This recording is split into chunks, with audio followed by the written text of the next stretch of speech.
சேலத்தில் நீங்கள் காலையில் 4 மணிக்கு நீங்கள் எந்த டீ கடைக்கு போனாலும் கிடைக்கிற ஒரு ஸ்நாக்ஸ் தான் அவல் சுண்டல். இது எப்படி செய்யுதுன்னு நீங்கள் பார்ப்போம்.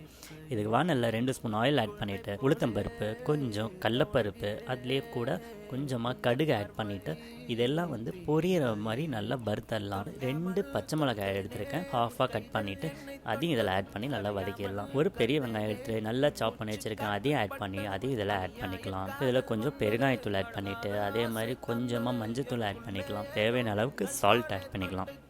இப்போ சால்ட் இதெல்லாம் நல்லா ஆட் பண்ணதுக்கப்புறம் நான் ஆல்ரெடி 100 கிராம் அவல் வேக வச்சுருக்கேன், அதையும் ஆட் பண்ணிட்டு இந்த பச்சை மிளகா, சின்ன வெங்காயம் இதெல்லாமே நல்லா அவளோட கலர் மாதிரி நல்லா ஃபுல்லாக கலந்துட்டுலாம். சால்ட்டு நல்லாவே ஆட் பண்ணிக்கலாம். ரெடி பார்த்திங்கன்னா சுண்டல் 50 கிராம் வேக வச்சு வச்சுருக்கேன், அதையும் ஆட் பண்ணி இந்த சுண்டல், அவல், பச்சை மிளகா, வெங்காயம் எல்லாம் கலர் மாதிரி ஃபுல்லாக கலந்து விட்டுட்டு மாங்காய் கொஞ்சம் சின்ன சின்னதாக கட் பண்ணிவிட்டு கொஞ்சம் தேங்காய் சின்ன சின்னதாக கட் பண்ணிட்டு அதையும் ஆட் பண்ணிட்டு ஃபுல்லாக கலந்து விட்டு சர்வ் பண்ண அருமையான ஸ்நாக்ஸ் ரெடி.